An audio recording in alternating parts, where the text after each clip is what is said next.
But Marilyn is interacting with that environment in a whole new way. Personal brilliance, the habit of innovation.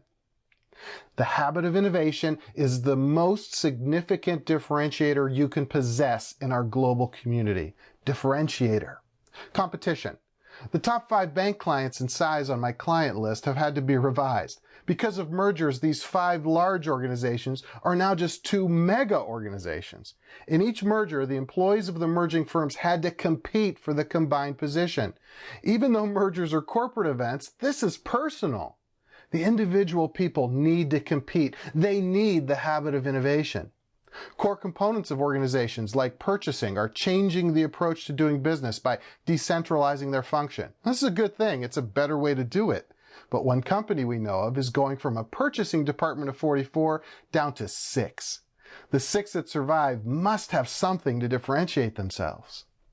Competition.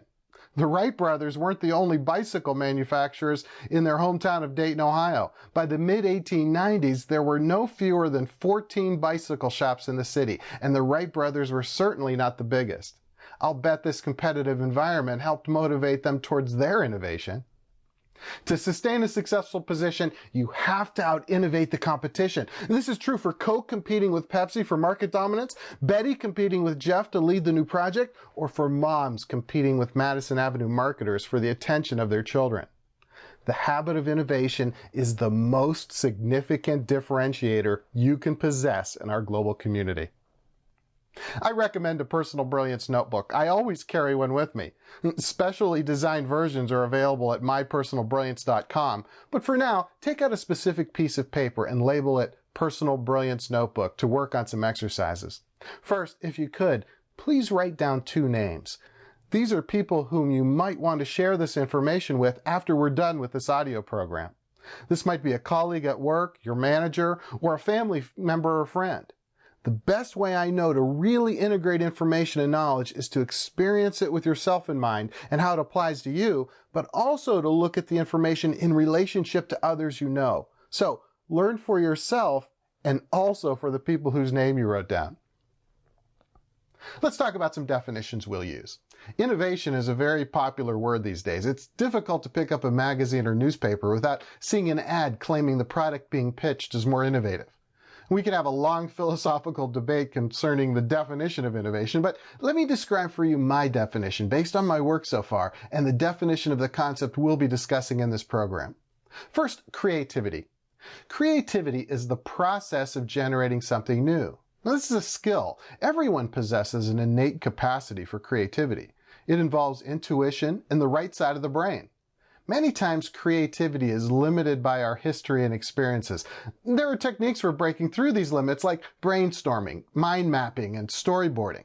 We're not going to spend much time with these skills. These creativity skills can and should be learned though. I don't want to ignore their value. So, creativity is the process of generating something new.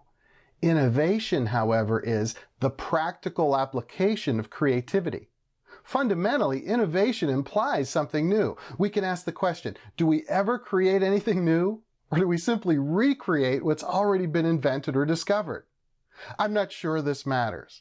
Look at the internet. It's well over 30 years old, and the internet's had a tremendous impact in most all of our lives. There are many scientists, software engineers, and technologists credited with inventing the internet. Even Al Gore tried to take credit, if you remember. It could easily be argued that the internet was created using a building block approach, many improvements on what already existed.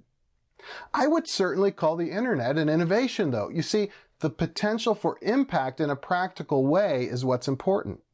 While creativity is the process of generating something new, innovation is the practical application of creativity into something that has an impact. A few more definitions. I use the phrase the habit of innovation. This is really a play on words. Innovation, to a great extent, is an event. But the process to get there can be turned into a habit, resulting in frequent innovations.